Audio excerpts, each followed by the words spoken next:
प्रातः क्लास चल रहा था 5/12/1968 8वें पेज के मध्य में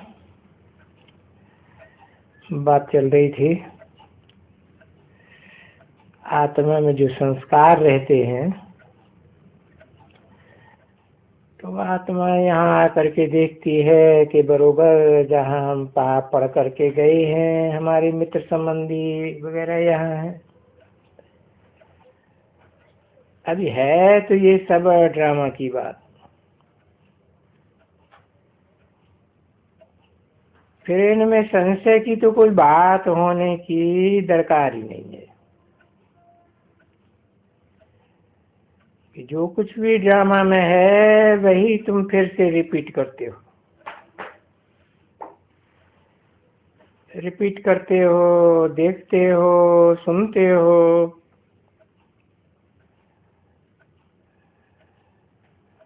अभी इस ड्रामा की बात को तो दुनिया में कोई जानती नहीं है सिवाय तुम बच्चों के। ये नाम भी कोई नहीं जानते हैं कि कोई वैश्यालय है और जहाँ हम जाते हैं तो हम शिवालय में रहने वाले हैं।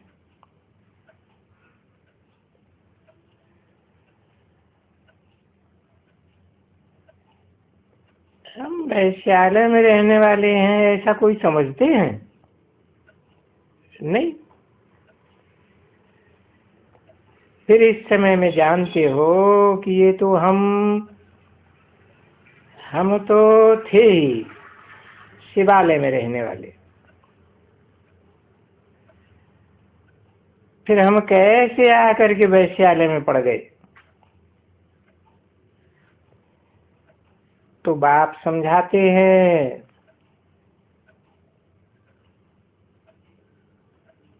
कि तुम शिवालय के रहने वाले वैश्यालय में कैसे आते हो।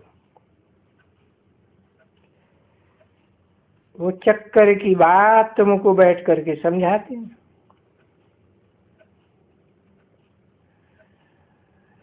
अभी वो बात कोई मनुष्य तो नहीं समझा सकते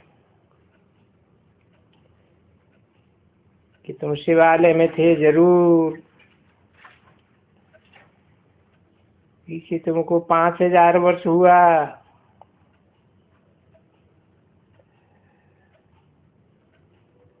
और 2500 वर्ष के बाद उतरनी शिवालय वैश्यालय में आ गए।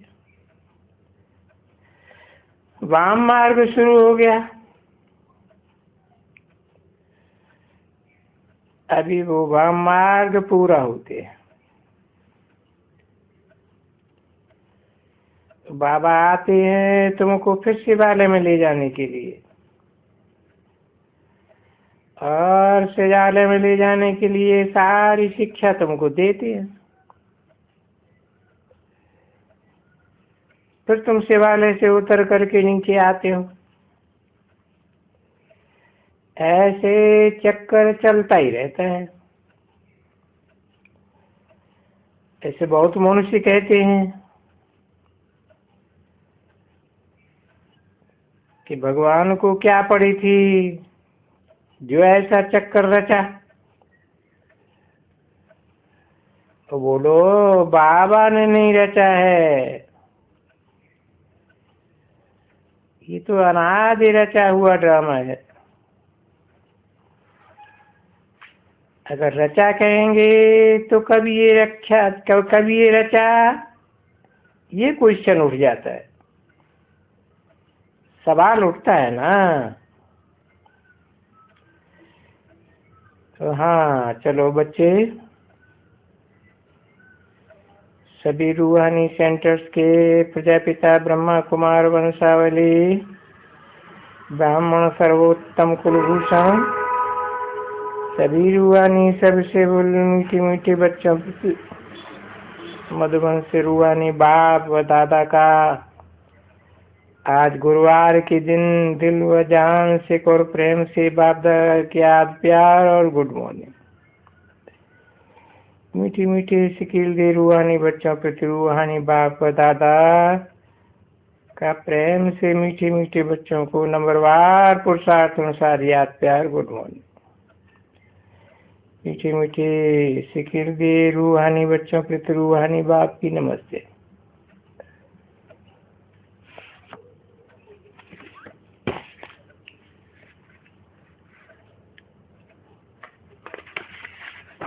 ये रात्रि क्लास है।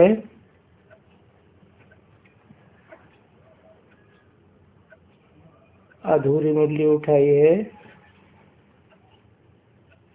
5/12/1968 के अंदर में कहते हैं हम पावन बने, परंतु माया उनको बनने नहीं देती है। माया फिर भी गिरा देती है। तो मूल बात होती है पावन बनने की। तो बच्चियां जो खास हैं और बच्चे भी हैं, उनमें भी बच्चियां थोड़ी सपूत होती हैं और बच्चे कपूत होते हैं। ये कायदा है एक।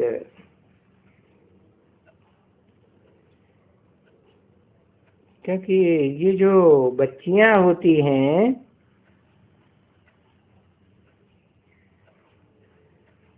कुमारियां होती हैं, लज्जायमान रहती हैं,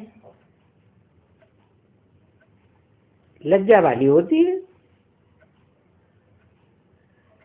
और जो कुमार होते हैं वो निर्लज्ज होते हैं।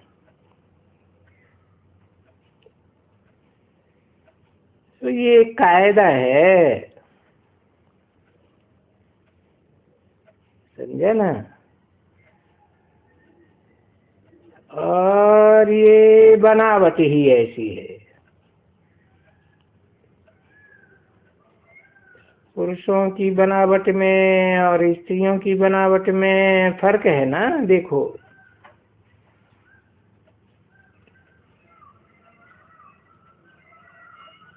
तो पुकारती भी हैं स्त्रियां, बाबा देखो मुझे नग्न करते हैं, ऐसी रिपोर्ट करती है ना। ऐसे कभी भी तुम नहीं सुना होगा कि कोई बाप पुकारे मुझे स्त्री नग्न करती है। ऐसे तो नहीं होता है। मूल बात यही होती है। और बाप भी बच्चों से पूछते हैं कि बच्चे या बच्ची, तो सवाल ही ऐसे पूछते हैं कभी नग्न तो नहीं हुई हो। या तो बच्चों से पूछेंगे कभी नग्न तो नहीं हुए हो। अभी ये पूछने में कोई गुप्त बात नहीं है कि जिसको न पूछे, ये तो सहज बात है। तो बच्चे बताते हैं हाँ हुए हैं या नहीं हुए हैं, क्योंकि ये तो बाप समझते हैं कि जब भी युगल बनते हैं तो नग्न तो जरूर होते ही है।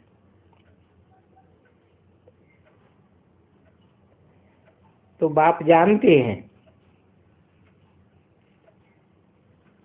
ये अज्ञान काल में ये बच्चे जब शादी करते हैं तो नग्न होने के लिए ही शादी करते हैं। तो बाप ये जानते हैं ये बच्चे अज्ञान के कारण और ये पवित्र गृहस्थ मार्ग में या रावण राज्य में ये नग्न होने का एक कायदा बनाया है। जैसे यही एक रास्ता है। और ड्रामा में नूग है, जब बाप आते हैं तभी फिर बोलते हैं कि नहीं बच्चे, लगन तो नहीं होने का है। मेरे राज्य में कोई लगन नहीं होते हैं, रावण के राज्य में लगन होते हैं। तो रावण को अनेक सिर दिखाते हैं ना, तो सिर में से ही मत निकलती है, अनेकों की मत माने रावण राज्य। अब ये तो ज्ञान तुम बच्चों को मिला है, और नया ज्ञान मिला है ना। ऐसे कोई भी दुनिया में नहीं जानते हैं जो कह सके कि मेरे के राज्य में ऐसे होता है। अभी मेरे राज्य में कोई कह सकेंगे नहीं, मेरे राज्य में उनका राज्य तो कोई अभी है ही नहीं। अगर ये है इनका रावण राज्य, तो इस समय के क्षुद्र संप्रदाय हैं,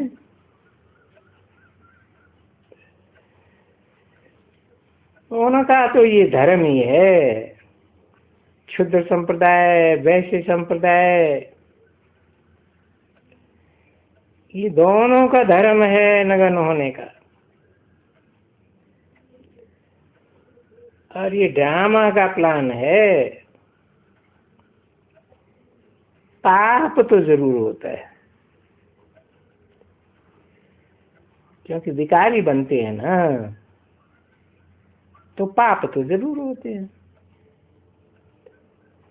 क्योंकि अभी तुम बच्चों को ये सतयुग और त्रेता, द्वापर और कलयुग, अभी तुमको नजदीक में एक दो को देखते हैं। और शास्त्रों में तो बहुत लंबा चक्कर लगा हुआ है। तो यहाँ बच्चे समझ से बाप को रिस्पॉन्ड कर सकते हैं। हाँ बाबा, अभी ऐसे नहीं कहेंगे बच्चियां, बाबा हम सतयुग में नगन नहीं होते थे। तो अभी तुम कहेंगे कि हाँ बाबा, हम सतयुग में नगन नहीं होते थे, क्योंकि बाप तो ये स्वर्ग को नजदीक ले आए हैं।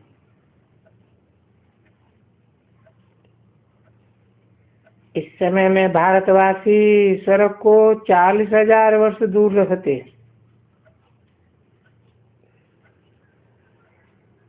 और बाप स्वर्ग को नजदीक लेकर आया हुआ है, बहुत नजदीक हो लेकर आए हैं।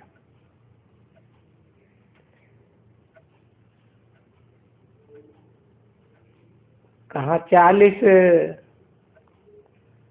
और कहाँ 8, 10, 12, 26 वर्ष, 20 वर्ष, तो फर्क रहता है ना बच्चे। और 40 क्यों, 4,000 वर्ष। तुम कहाँ 4,000 वर्ष, कोई भी सेंसिबल समझू हो तो वो समझेंगे कि 4,000 वर्ष के बाद जरूर नई दुनिया रही होगी। थी, फिर होगी जरूर। तो तुम बच्चे जानते हो, ये तो अभी 8 वर्ष में नई दुनिया होने की है। तो कहाँ 40,000 वर्ष और कहाँ 8। तो कितना बड़ा फर्क पड़ जाता है। तो जब ये समय बताते हैं कि नजदीक है, तो देखो तुम बच्चे यहाँ आए करके पवित्र भी बनने लग पड़ते हो कि ये जानते हो। तो और तो कोई ये है नहीं, ये जो इतना वर्ष बतलाते हैं वो तो बाप ही है। और ये बेहद का बाप तो सच ही बतलाते हैं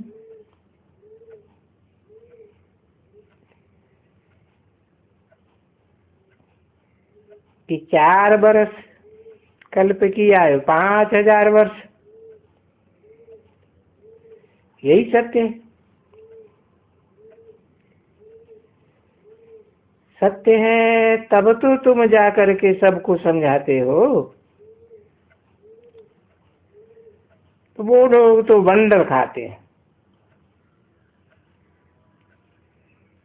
क्या कल्प खाली 5,000 वर्ष का है? बस शास्त्रों में तो लाखों वर्ष लिखा हुआ है। तो उनको भी तो समझाया जाता है ना। ये तो भगवान वाच है, भगवान बैठ करके हमको समझाते हैं। अभी मनुष्य कहे शास्त्र समझाते हैं, और यहाँ भगवान कहे मैं समझाता हूँ। तो शास्त्रों की कहने में और मेरे कहने में रात दिन का फर्क है। तो फिर बाप बताते हैं ये शास्त्र जब से भक्ति मार्ग शुरू हुआ है तब से हैं।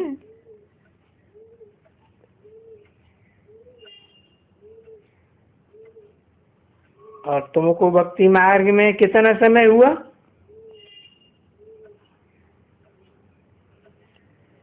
जब कलयुग को 40,000 वर्ष, तो द्वापर को तो जरूर डबल तो रखना चाहिए, 80,000। पर वो तो लाखों वर्ष कहेंगे। फिर तो वो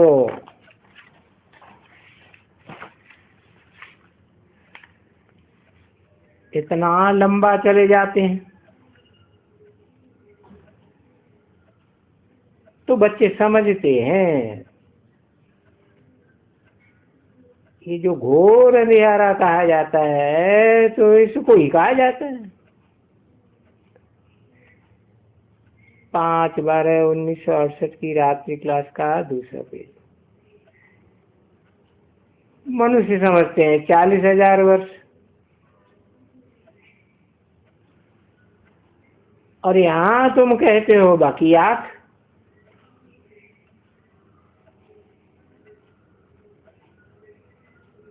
तो वो समझते हैं कि ये गपोड़ा मारते हैं।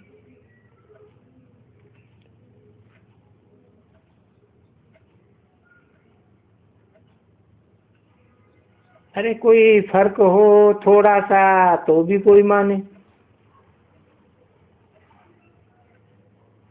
ये तो एकदम 40,000 वर्ष के बदली में बोल देते हैं कि अभी है, कभी 40 बोलेंगे, 40,000 ही बोलेंगे।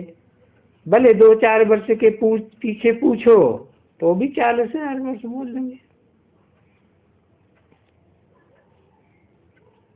समझा ना? तो ये ऐसे कमती नहीं करेंगे।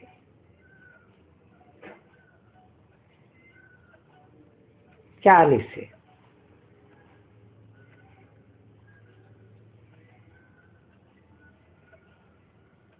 ओम शांति।